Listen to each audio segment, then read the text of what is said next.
So ayun na nga mga kopings, nandito na naman tayo sa another day, another handsome day, na kung saan ay may gagawin na naman tayong kalokohan sa school. So ano pang hinihintay natin? Let's go to the practice now.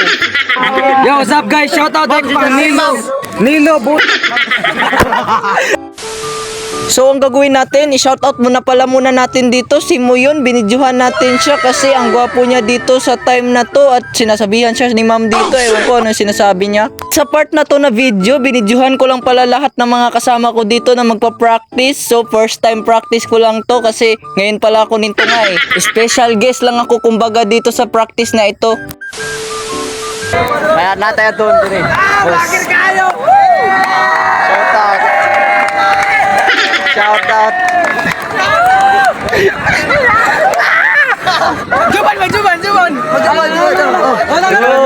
Juban! Shout out.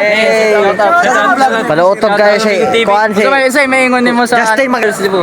Mayon sa mga palo lang mo din. Pag di mo mapalo. Charot kay yan Contemplo. Malautot mong kuan tapos hinahiyop nga padayon ka. Shout out ko. Siyempre, shoutout sa kanilang lahat. Kang Joban, kang Rinsel, siyempre, vlogger din yun. Tapos, shoutout na din dito kang Jang. Solid supporters ko to. Siyempre, manood ka dito sa video na to kung paano ko pinang-shoutout tong mga mongoloid na ito. So, shoutout na din dito kang Ma'am, kang John Vince at Andrian Flores. Nag-uusap pala sila. Ewan ko anong pinag-uusapan nila. So, nakauwi na pala kami dito sa oras na to. Nandito na kami sa plaza. At ang grabe, ang init. So, ito lang pala ngayon for today's video. Bye-bye.